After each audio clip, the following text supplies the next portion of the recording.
So hello friends, welcome back to Exam Edge Hub. आपका फिर से स्वागत है आपके अपने study channel Exam Edge Hub में। तो आज मैं आपके लिए कुछ क्वेश्चंस लेके आया हूँ जो कि हमारा अभी जो जेबीटी टैट का जो एग्ज़ाम हुआ है उसमें जो मैथ्स के कुछ क्वेश्चन थे वो क्वेश्चन पेपर में से हम कुछ इम्पोर्टेंट क्वेश्चंस को सॉल्व करेंगे। तो वैसे तो आज हमारा अगला टॉपिक होना था, बट उसको छोड़ के हम आज पहले ये क्वेश्चन पेपर को सॉल्व कर देते हैं। जैसे कि मनीषा मैम ने आपको साइको और जीके का सॉल्व करके बताया था और इंग्लिश का। मैथ्स का पोर्शन इसका रह रहा था, तो वो मैं आपके लिए आज लेके आया हूँ। तो चलिए स्टार्ट करते हैं। तो ये रहा हमारा फर्स्ट क्वेश्चन जो एग्ज़ाम में आया हुआ था। फर्स्ट क्वेश्चन आया हुआ था ये, the collection of number 6, 8x is as Pythagorean triplet, what is the value of x। हमें बताया गया है कि मैं इसको हिंदी में भी पढ़ देता हूँ।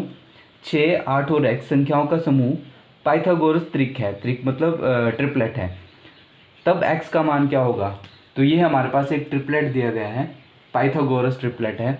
इसमें हमें x की वैल्यू बतानी है। तो सबसे पहले मैं आपको पाइथागोरस थ्योरम बता दूँ। पाइथागोरस जो थ्योरम होती है वो हमारी यूज़ होती है राइट एंगल ट्राइंगल में। तो अगर हमारे पास कोई राइट एंगल ट्राइंगल है तो उसकी हमें एक साइड फाइंड आउट करनी है, तो वहाँ पे हमारी जो है वो पाइथागोरस थ्योरम यूज़ होगी। तो इसमें ये जो ए बी सी, जो ए सी है ये हमारे पास होता है हाइपोटेन्यूज, और ए बी हमारे पास बेस, और सी बी हमारे पास होता है परपेंडिकुलर। और इसी पे हमारी जो पाइथागोरस थ्योरम चलती है। तो हमारे पास जो पाइथागोरस थ्योरम होती है वो होती है hypotenuse square is equal to base square plus perpendicular square. और इन्होंने हमें ऑलरेडी बोल के रखा है कि ये पाइथागोरस ट्रिपलेट है, तो इट मीन्स हमें इसको पाइथागोरस से ही सॉल्व करना है। तो इसमें सबसे जो बड़ी साइड होती है वो हमारी हाइपोटेन्यूज होती है, तो हमें हाइपोटेन्यूज को फाइंड आउट करना है। तो अगर मैं इसको x मान लेता हूँ और बेस को 8 मान लेता हूँ और परपेंडिकुलर को मैं 6 मान लेता हूँ, तो अब हम इसको इसी के अकॉर्डिंग सॉल्व करेंगे। तो सबसे पहले आएगा हमारे पास हाइपोटेन्यूज स्क्वायर। तो हाइपोटेन्यूज को मैंने x माना है, तो x square is equal to b है हमारे पास बेस स्क्वायर। तो बेस को मैंने 8 माना है, तो 8 का स्क्वायर प्लस परपेंडिकुलर को हमने 6 लिया है, तो 6 का स्क्वायर। अब इनको हम सॉल्व करके देखते हैं। उससे पहले मैं इसको रब कर देता हूँ। तो अगर इसको सॉल्व करें हम, तो x square is equal to 8 8 ज़ा 64 प्लस 6 6 ज़ा 36। तो x square is equal to, तो इसको सॉल्व करके हमारे पास इसकी वैल्यू आ जाती है 100। तो मैं इसको यहाँ पे स्पेस नहीं है तो मैं इसको यहाँ पे कर देता हूँ। तो x स्क्वायर की वैल्यू हमारे पास 100 आ चुकी है, बट हमें ओनली x चाहिए, हमें सिर्फ और सिर्फ x चाहिए। तो x इज इक्वल टू, अगर इसको मैं स्क्वायर रूट में लिख दूँ तो हम सबको पता है कि x का 100 का जो स्क्वायर रूट होता है वो हमेशा 10 होता है, क्योंकि अगर 10 इंटू 10 करेंगे तो हमारे पास हमेशा आंसर 100 ही आता है। तो इसका जो राइट आंसर है वो हमारे पास रहेगा 10, जो कि हमारे पास है सी ऑप्शन। तो सी ऑप्शन 10 जो है हमारे पास वो राइट आंसर है। तो चलिए अगला क्वेश्चन देखते हैं। बार बार लिखने से अच्छा है हम क्वेश्चन को क्वेश्चन पेपर में से ही पढ़ लेते हैं। तो हमारे पास अगला क्वेश्चन है, which smallest number should be divisible by 6, 9 and 15 and be a perfect square.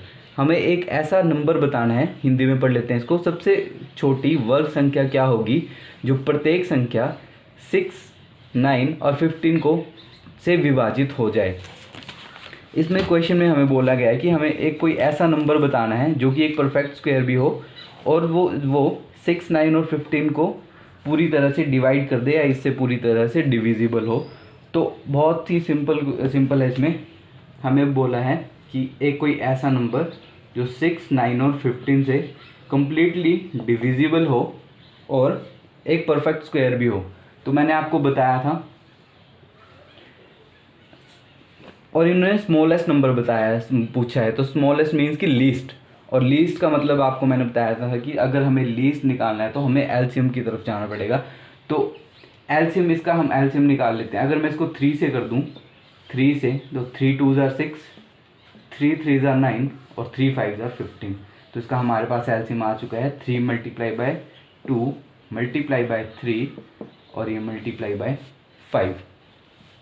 तो अगर इसको हम करें 3 2 ज़ा 6, 6 3 ज़ा 18 और 18 5 ज़ा 90, तो हमारे पास ये निकल के आता है 90। तो इसके जो ऑप्शंस हैं हमारे पास वो है 90, आप देख सकते हैं 90, 180, 360 और 900। तो हमारे पास जो राइट आंसर है वो ए है 90। 90 हमारे पास राइट आंसर आ चुका है। अब हमें ये भी बोला गया है कि ये परफेक्ट स्क्वायर है या नहीं, तो वो भी हम देख लेते हैं। ये परफेक्ट स्क्वायर भी है। अगर मैं 90 का स्क्वायर करूं तो 20 और 9 9 ज़ा 81, तो ये 8100 का परफेक्ट स्क्वायर है। तो इसलिए जो हमारा 90 है वो बिल्कुल सही आंसर है। अगला क्वेश्चन है हमारे पास 93 और 92 एक जैसे ही क्वेश्चन है, तो इसलिए जो सेम रहेंगे उनको मैं छोड़ के दूसरी टाइप के क्वेश्चन पे चलूँगा।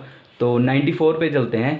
94th क्वेश्चन है हमारे पास, an item marked at 840 is sold for 714, what is the discount percentage. इन्होंने बोला है कि अंकित 840 अंकित मूल्य वाली वस्तु 714 में बेची जाती है, तो बट्टा प्रतिशत कितना है। बट्टा मीन्स कि डिस्काउंट। अगर एक किसी कोई भी चीज़ है उसका जो प्राइस है वो 840 था और उसको 714 में बेच दिया गया, तो उसमें कितना डिस्काउंट दिया गया, हमें वो फाइंड आउट करना है। तो बहुत ईजी है, एक छोटे से फार्मूले से हम इसको ईजीली सॉल्व कर सकते हैं। तो उसके लिए सबसे पहले हमें पता होना चाहिए कि इसमें डिस्काउंट कितना दिया गया है। जैसे कि हमारे पास गिवन है कि मार्क प्राइस जो है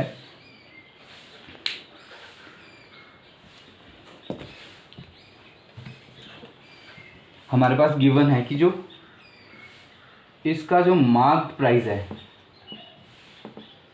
मार्क प्राइस था 840 और उसमें से जो इसका सेलिंग प्राइस है जिस पे इसको बेच दिया गया, सेलिंग प्राइस था 714। तो सबसे पहले हमें डिस्काउंट परसेंटेज बताना है। तो डिस्काउंट परसेंटेज बताने से पहले हमें डिस्काउंट तो भी तो पता होना चाहिए कि डिस्काउंट कितना है, उसके बाद ही उसकी परसेंटेज बता पाएंगे हम। तो सबसे पहले हम निकाल लेते हैं इसका डिस्काउंट। डिस्काउंट निकालने के लिए सिंपल सी ट्रिक होती है या सिंपल सा फॉर्मूला बोल सकते हैं। मार्क प्राइस में से सेलिंग प्राइस को माइनस कर देंगे तो हमारे पास डिस्काउंट आ जाएगा। तो अगर मैं मार्क प्राइस 840 में से 714 को माइनस कर दूं तो मेरे पास डिस्काउंट आ जाएगा, जो कि आता है मेरे पास इसको माइनस करके 126। अब हमें इसका बताना है डिस्काउंट परसेंटेज। तो परसेंटेज बताने के लिए भी सिंपल सा फॉर्मूला है, discount upon D means discount upon mark price, में शॉर्ट में लिख रहा हूँ, discount upon mark price multiply by 100। बस इसको सिंपली काट दो। तो जो डिस्काउंट निकला था हमारे पास ये निकला था 126 और अपॉन मार्क प्राइस हमारे पास है 840 और इसको मल्टीप्लाई कर देंगे हम 100 से। अगर हम इसको काटें 0 से 0 कट जाएगी, 2 से काट दो अगर मैं तो 5 2 ज़ा 10 और ये हो जाएगा मेरे पास 42 2 ज़ा 84 होते हैं। और अगर इसको मैं काट दूं अब 6 से तो 6 7 ज़ा 42, यहाँ पे 6 2 ज़ा 12 और 6 1 ज़ा 6, अभी भी कट रहा है। 7 1 ज़ा 7 और 7 3 ज़ा 21। तो हमारे पास जो आंसर निकल के आया है वो है 3 5 ज़ा 15। तो ऑप्शन में हमारे पास यहाँ पे आप देख सकते हैं हमारे पास ऑप्शन में 15 दिया हुआ है, इसमें 15 10 7 और 30। सॉरी ये है क्वेश्चन हमारे पास 5%, 15%, 10% और 12%। तो हमारा जो राइट आंसर निकल के आया है वो 15% हमारे पास आ चुका है आंसर।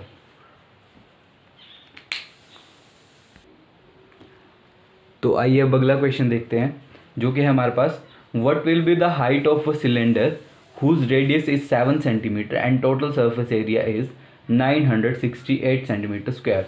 एक उस बेलन की ऊंचाई क्या होगी जिसकी त्रिज्या 7 सेंटीमीटर और कुल पृष्ठीय क्षेत्रफल 968 सेंटीमीटर स्क्वायर है या 968 सेंटीमीटर स्क्वायर है।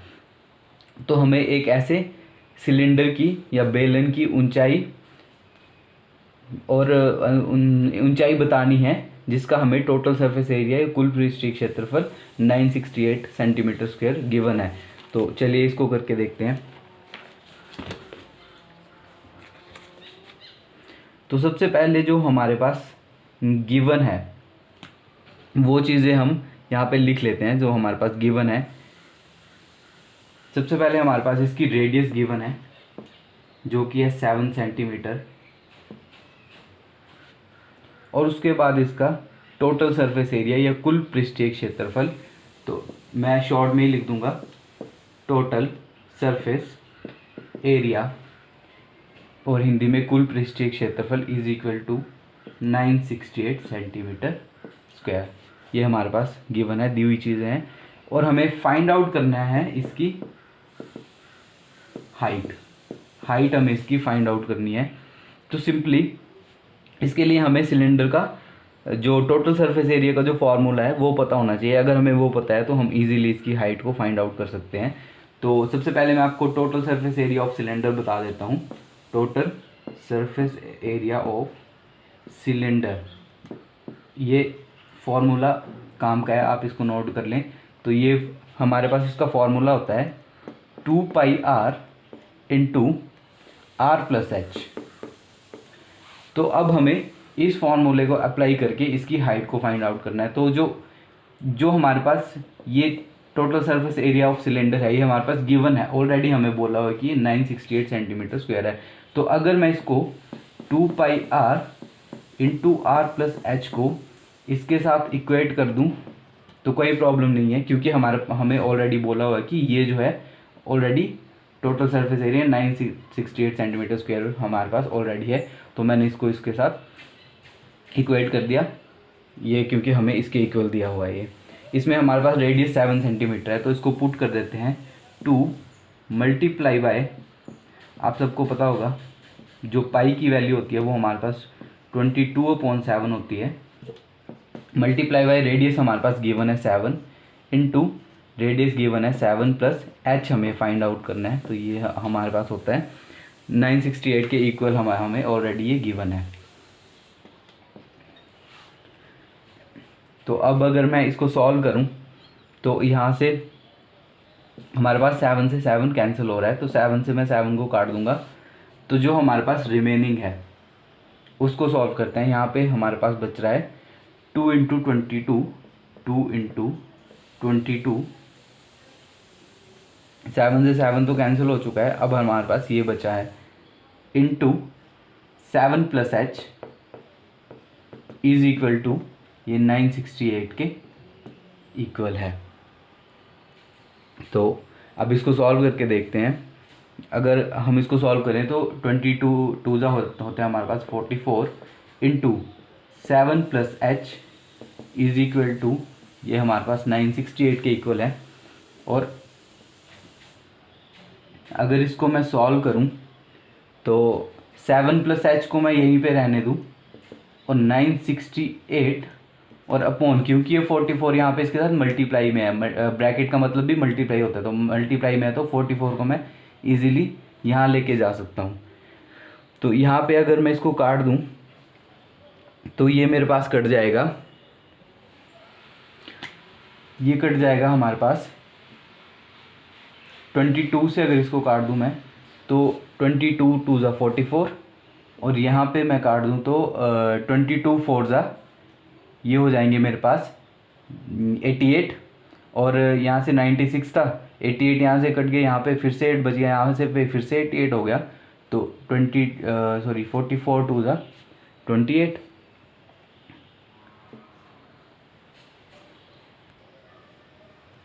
तो ये हमारा 22 से कट चुका है। 22 2 ज़ा 44, जो नीचे 44 है ये हमारा 22 2 ज़ा 44 और 22 4 ज़ा 88 और 22 4 ज़ा 88। अभी भी ये कट रहा है, 2 1 ज़ा 2 और 22 2 ज़ार 44। तो ये हमारे पास जो आ चुका है निकल के, तो 7 + h इज़ इक्वल टू, यहाँ पे हमारे पास बच रहा है ये, इसको काट के 22। तो h इज़ इक्वल टू 22 और 7 इस तरफ प्लस का है, उस तरफ जाके माइनस का हो जाएगा। तो h इज़ इक्वल टू हमारे पास जो h की वैल्यू आएगी वो आएगी हमारे पास 15, जो कि यहाँ पर हमारे पास ऑप्शन में भी दी गई है। तो ये रहा क्वेश्चन, और हमारे ऑप्शन में 15 सेंटीमीटर, 10 सेंटीमीटर और 7 सेंटीमीटर, 30 सेंटीमीटर। तो हमारे पास जो 15 है, 15 सेंटीमीटर हमारा राइट आंसर है, जो कि हमारे पास निकल के आ चुका है, 15 सेंटीमीटर आंसर। तो अगला क्वेश्चन है 3⁻0 डिवाइडेड बाय 4⁻1 इंटू 2⁻2। तो इस क्वेश्चन में थोड़ी सी कंफ्यूजन है या गड़बड़ है, पता नहीं, इसको हम बाद में देख लेंगे क्या दिक्कत है, बट फिर भी मैं आपको करवा देता हूँ, क्योंकि इसका जो सही आंसर आना चाहिए वो 1 है। मैं एक बार आपको करके दिखा देता हूँ इस क्वेश्चन को, बट इसमें ऑप्शन में जो ऑप्शन दिए गए हैं उसमें कहीं भी हमारे पास इसका 1 तो आंसर बिल्कुल भी नहीं है। तो टेक्निकली जो इसका सॉल्यूशन है वो कुछ ऐसे होगा, 3⁻0 डिवाइडेड बाय 4⁻1 इंटू 2⁻2। तो ये है हमारे पास क्वेश्चन। अगर इसको हम सॉल्व करेंगे तो एक बात आप ध्यान रखिएगा, आपको पता भी होगी कि किसी भी चीज़ की पावर अगर हमारे पास 0 है, 1 to 100 कोई भी टर्म है हमारे पास, या 100 से ऊपर भी किसी की चीज़ की पावर अगर 0 है तो वो हमारे पास 1 हो जाती है। तो 3 को हम डायरेक्ट 1 लिख सकते हैं, क्योंकि इसकी पावर 0 है। डिवाइडेड बाय 4⁻1 है, तो ये 4 ही रहेगा। मल्टीप्लाई बाय 2⁻2 है, तो 2⁻2 का मतलब है 2 × 2, तो 2 2 ज़ार 4। जब इसकी पावर को हम ब्रेक करते हैं तो ये 2 × 2 हो जाएगा।